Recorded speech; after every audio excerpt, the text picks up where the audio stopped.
এই কোরআনের পক্ষে, নবীর বাগান মাদ্রাসার পক্ষে আজকের এই মহরমের চাঁদ, যেই মহরমের চাঁদে নবীর কলিজার টুকরা নাতি আপনার আমার নাজাতের জন্য কারবালার জমিনে তীরের আঘাতে, বল্লমের আঘাতে কলিজাটা ছেদ্র করে দিয়ে রক্তে লাল লাল হয়ে দুনিয়ার থেকে বিদায় হয়েছিলেন। সেই মহরমের চাঁদে আমরা কিছু সময় দেব নবীর ভালোবাসায়, হুসাইনের ভালোবাসায়, মাদ্রাসার ভালোবাসায়, কোরআনের পক্ষে। যেই পৃথিবীর মালিক আল্লাহ, এই আল্লাহকে আমরা চিনব। আল্লাহকে চিনার জন্য টার্গেট হলো, আল্লাহকে চিনার মিটার হলো, আল্লাহকে চিনার মাপ কাঠি হলো নবী মুহাম্মদুর রাসূলুল্লাহ সাল্লাল্লাহু আলাইহি ওয়াসাল্লাম। তাই আসুন, এই রাত্রে আপনারা যারা ধৈর্যের সহিত বসে আছেন, আপনাদের ভাগ্য ভালো। কোরআনের পক্ষে বসাটা এটা সকলের পক্ষে সম্ভব নয়। তাই এই রাত্রটা গভীর, শেষ দিকে এখনো যারা ধৈর্যের সহিত বসে আছেন, আর যে আল্লাহ আমাদেরকে এই কোরআনের পক্ষে, নবীর ঘরের পক্ষে বসে থাকার তৌফিক দিলেন, সে আল্লাহ শুকর আদায় করে সকলে বলুন আলহামদুলিল্লাহ। এটা ঘুমন্ত ব্যক্তির আওয়াজ হইল, কারণ ঘুমায়ও কিন্তু আওয়াজ দেয়। এক বেচারা চট্টগ্রাম থেকে ঢাকা যাবে ট্রেনে, ঢাকা মেলে ওইটা উপরে ওইটা ঘুমাই দিছে। টিকিট না করলে এক জাতের ভাইয়ের আছে না, টিকিট টিকিট জিগা খালি চিনছেন হারাবে গাড়িতে ওইটা দেখবেন জিগাবো টিকিট দিছে সরকার। টিকিটের জন্য 10 টাকা দিলে দেখছি আবার জায়গা টিকিট নেয় না, 10 টাকা দিতে হয়। একবার আমারে জিগাইতে জিগাইতে আমার কাছে আইছে, টিকিট আছে? আমি টিকিট চান না টাকা চাইবেন, কোনটা কোন? আপনারা দিছে কি টাকা নিতেন না টিকিট চাইতেন? করে হুজুর কি কয়? হুজুর কইলেই হুজুর কি কয়? দায়িত্ব দিছে সরকার, টিকিট চাইবেন, টাকা নেন কেন? আমি আপনার টিকিট দেখাবো না, টাকাও দিব না, আপনি কি করবেন করেন। এই কম্পার্টমেন্টে নেমে গেছে, যন্ত্রণা হয়েছে।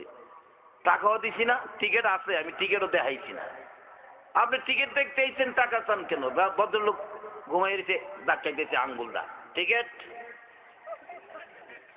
নেই, পেটের মধ্যে দাগ খায়, টিকিট। এই ভদ্রলোক কইতাছে ঘুমাই রয়েছি, ঘুমাই রয়েছি।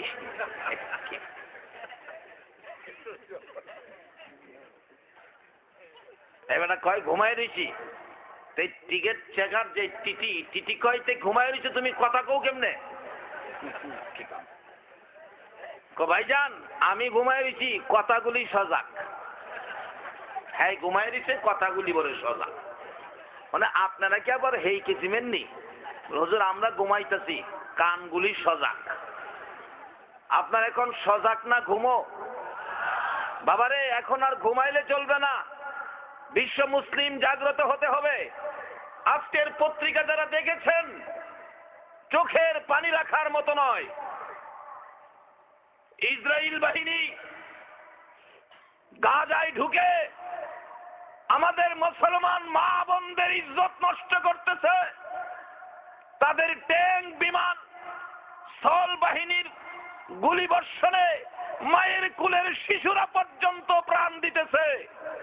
আর আজকে আমরা আরামে ঘুমের মধ্যে আছি। যদি এই বিপদ আমাদের উপর আসতো তাহলে আর কেউ ঘুমাইতেন না। বিশ্ব মুসলিম সবাই কাঁদতেছে তাদের জন্য। নিরপরাধ নিরীহ এই মুসলমানদের উপর কেনই অত্যাচার চালাইতেছে? জাগ্রত হন।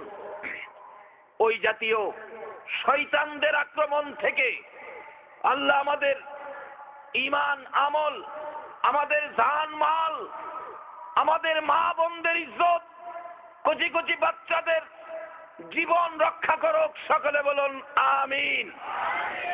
তবে আওয়াজে বোঝা যায় আপনারা ঘুমাইছেন। সজাগ হন। যে আওয়াজ দিয়েছেন আলহামদুলিল্লাহ দিয়ে, এই আওয়াজে ওয়াজ বেশিক্ষণ চলতো না। রাইতার আছে কর্তুক জীবনের হিসাবের রাইতের কয়েক ঘন্টা বাকি রয়েছে, শেষ রাত্রটা তো আর হায়াতে আমরা কেউ পাবো না। এই রাত্রটা আমাদের জীবনের হায়াতে আর ফিরে আসবে না।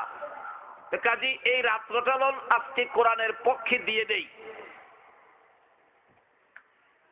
হাসরের দিন যদি আর কিছুই কবুল না হয়, এই রাত্রটা তুলে ধরবেন, আল্লাহ জীবনে আর কিছুই নাই, এই রাতটা নিয়ে আইছি বাদেশ্বর হাফিজিয়া মাদ্রাসার মাহফিলে যে কাটাইছিলাম, এটার বিনিময় মাফ করে দেন। আচ্ছা আল্লাহ পারবো নি মাফ করে দিত? ঘুমাই রেছেন জীবন, আল্লাহ কি পারতো না? তাহলে কইলেন না দি আল্লাহ পারবো? দুনিয়াতে মানুষই পারে দেখছি। গোলাপগঞ্জ থেকে সিলেট সদরে যাবে 25 টাকা ভাড়া বাস, কন্ট্রাক্টরে 10 টাকা দিয়া কয়, কন্ট্রাক্টর সাহেব আমার কাছে আর টাকা নাই, আমার লজ্জা দিয়েন না। কন্ট্রাক্টর কয় টাকা নাই, হয় না, তাইলে বসেন, না থাকলে তো আমরা টাকা ছাড়াও নেই। একটা কন্ট্রাক্টরের যদি এত মায়া হয়, আরেক বেড়ার বাসে কন্ট্রাক্টরি করে 25 টাকা ভাড়ার মধ্যে 10 টাকা দিলে সিটে বসায় নিয়ে যা। আমরা আল্লাহর মায়া কি আরো বেশি হবে না কম হবে? হাসরের দিন এই রাত্রটা দিয়া কইবেন, আল্লাহ এটা বাদেশ্বর